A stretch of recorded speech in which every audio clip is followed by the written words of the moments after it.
ನಾವು ಪಕ್ಷದ ಪರವಾಗಿದ್ದೀವಿ, CM ಪರವಾಗಿದ್ದೀವಿ, ಎಲ್ಲರ ಪರವಾಗಿದ್ದೀವಿ. ಅದು ಯಾರು ಹೇಳಿದರೆ ನೀವು ಅವ್ರನ್ನೇ ಕೇಳಿ. ನಾನು ಹೆಂಗೆ ಹೇಳಿ ಐ ಡೋಂಟ್ ಹ್ಯಾವ್ ಶಿವಕುಮಾರ್ ಅವರು KN ರಾಜನ್ ಅವರು ಹೆಸರನ್ನು ದುರ್ಬಳಕೆ ಮಾಡ್ಕೊತಿದ್ರು ಅಂತ ಆರೋಪ ಮಾಡ್ತಿದ್ರು. ಈ ಕಡೆ ASIC ಅವರ ಹೆಸರನ್ನು ದುರ್ಬಳಕೆ ಮಾಡಿಕೊಂಡು ಡಾಲರ್ ಕಾಲನಿಯಲ್ಲಿ 2 ಮನೆ ಕಟ್ಟಿದ್ದಾರೆ ಅಂತೇಳಿ ರಾಜನ್ ಅವರು DK ಅವ್ರ ಮೇಲೆ ಆರೋಪ ಮಾಡ್ತಾರೆ. ಈಗ ಅವ್ರು ಹೇಳಿರ್ತಕ್ಕಂಥ ಅವ್ರನ್ನೇ ಕೇಳಿ. ಸೊ ನನಗೆ ಅದಕ್ಕೆ ಪರ ವಿರೋಧ ನನ್ನ ಹತ್ರ ಯಾವುದೂ ಉತ್ತರ ಇಲ್ಲ. ಅಲ್ಲ, ಅದು ಹೇಳ್ತಿರೋದು PM continues for 5 years. Is prime minister of this country going to continue for 5 years? ನನಗೇನೋ ಒಳಗಿದೆ ಚಂದ್ರಬಾಬು ನಾಯ್ಡು ಆಗ್ಬೋದು ಅಂಥೇಳಿ. ಆಮೇಲೆ ದೇಶದ ಹಿತದೃಷ್ಟಿಯಿಂದ ದಯಮಾಡಿ BJP ಎಲ್ಲ ಮುಖಂಡರಲ್ಲಿ ಕಾರ್ಯಕರ್ತರು ಕೂಡ ಮನವಿ ಮಾಡ್ಕೊಳ್ತೀವಿ, ದಯಮಾಡಿ ನಿತಿನ್ ಗಡ್ಕರಿಗೆ ಒಂದು ಅವಕಾಶ ಕೊಡಿ. ಅವರು ಉತ್ತಮವಾದಂಥ ಕೆಲಸ ಮಾಡ್ತಾ ಇದ್ದಾರೆ. ಯಾಕಂದರೆ ದೇಶದ ಪರಿಸ್ಥಿತಿ, ಆರ್ಥಿಕ ಪರಿಸ್ಥಿತಿ ನೋಡ್ತಾ ಇದ್ದರೆ ಈ ದೇಶ ದಿವಾಳಿ ಎದ್ದೋಗಿದೆ. ಸೊ ಹಾಗಾಗಿ ದೇಶದ ಹಿತದೃಷ್ಟಿಯಿಂದ BJP ಎಲ್ಲ ಮುಖಂಡರಲ್ಲಿ ಕಾರ್ಯಕರ್ತರಲ್ಲಿ ಮನವಿ ಮಾಡ್ಕೊತಕ್ಕಂಥ ದಯಮಾಡಿ ಬೇರೆ ಒಂದು ಅವಕಾಶ ಮಾಡಿಕೊಡಿ. ನಿತಿನ್ ಗಡ್ಕರಿ ಅವರಿಗೆ ಆಗಿರಲಿ ಅಥವಾ ಇನ್ನೇ ಭಾಳಷ್ಟು ಜನರಿದ್ದಾರೆ ಅಂಥವ್ರಿಗೆ ಯಾರನ್ನ ಒಂದು ಅವಕಾಶ ಮಾಡಿಕೊಡಿ ಅಂತ ಅವರೆಲ್ಲ ಮನವಿ ಮಾಡ್ಕೊಳ್ತೀವಿ.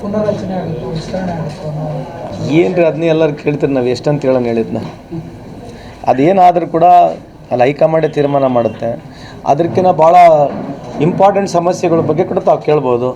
ಟ್ರೈನ್ ಹಾಕ್ಸಿದಾಗ ಮೊನ್ನೆ 18 ಜನ ತೀರೋಗಿದ್ದಾರೆ ಅಲ್ವಾ? ಇಲ್ಲಿವರೆಗೆ ಈ ಕುಂಭಮೇಳದಲ್ಲಿ ಎಷ್ಟು ಜನ ತೀರೋಗಿದ್ದಾರೆ, ಎಷ್ಟು ಜನಕ್ಕೆ ಸಾವಿರಾರು ಕೋಟ್ಯಾಂತರ ಜನಕ್ಕೆ ಅನಾನುಕೂಲ ಆಗಿದೆ, ಇವು ಕೂಡ ಚರ್ಚೆ ಆಗ್ಬೋದು. ಕೇಂದ್ರ ಸರ್ಕಾರದ ಬಡ್ಜೆಟ್ ಬಗ್ಗೆ ಮಾತನಾಡ್ಬೋದು.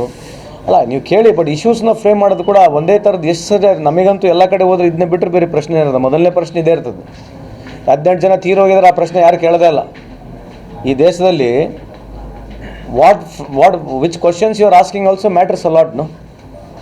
Which is more important today? Which question is more important also you should analyze. Sorry, please don't mistake me otherwise. But ಏನು ನಮಗೆ ಕೇಳಿದ್ರೆ ನಾನು ಹೇಳಿದ್ದು ನಾನು ಏನೆಲ್ಲ ಹೋದ್ರು ಕೂಡ ನಮ್ಮ ಫ್ರೆಂಡ್ಸು, ಇದು ನಮ್ಮ ಮೊದಲನೇ ಪ್ರಶ್ನೆ. ಇದು 1 ವರ್ಷವರೆಗೆ ಕೇಳ್ಬೋದು. ಯಾಕೆ ಕೇಳಬಾರ್ದು? 1 ವರ್ಷವರೆಗೆ ಕೇಳ್ಬೋದು ಈ ಪ್ರಶ್ನೆ. ಯಾಕೆ ಕೇಳಬಾರ್ದು? ಇದು ಸಚಿವ ಸಂಪುಟದ ಇಂಪಾರ್ಟೆಂಟ್ ಪ್ರಶ್ನೆನ, ಅದನ್ನು ಇಂಪಾರ್ಟೆಂಟ್ ಪ್ರಶ್ನೆ ಹೇಳ್ರಿ. ಮತ್ತು 2 ಇಂಪಾರ್ಟೆಂಟ್ ಹೆಂಗೆ ಆಗ್ತವೆ ಅಂದರೆ somebody's life is more important than the surgery of a cabinet. According to me it's ಅಲ್ರಿ, ಇದು ದೇಶದ ವಿಷಯ ರೀ. ಅಲ್ರಿ, ಯಾರೇ ತೀರೋದ್ರೆ ನಮ್ಮ ಕರ್ನಾಟಕದ ತೀರೋಗಿಲ್ವಾ? ಮತ್ತು ರಾಜ್ಯದ ವಿಷಯ ಅಲ್ಲ ಅದು. ಅಲ್ಲ, ಅದನ್ನು ಮೊದಲು ಕೇಳಿ ಅಂತ ಹೇಳ್ತಿರೋದು. ಅದನ್ನು ಮೊದಲು ಅದು 10 ಸಲ ಕೇಳಿದ್ಮೇಲೆ ಇದನ್ನ ಕೇಳ್ಬೇಕಂತ. ಈಗ ಸಚಿವ ಸಂಪುಟ ಆಗ್ತಕ್ಕಂಥದ್ದು ಸಹಜ ಇದೆ. ಅದಕ್ಕೇನಿದೆ, ಅದ್ರಾಗೇನು ಯಾರು ಹ್ಯೂಮನ್ ಲಾಸ್ ಇಲ್ಲಲ್ಲ. ಕನ್ನಡಿಗರ ನೆಚ್ಚಿನ ನ್ಯೂಸ್ 18 ಕನ್ನಡ ಈಗ ವಾಟ್ಸ್ಆಪ್ನಲ್ಲೂ ಲಭ್ಯ.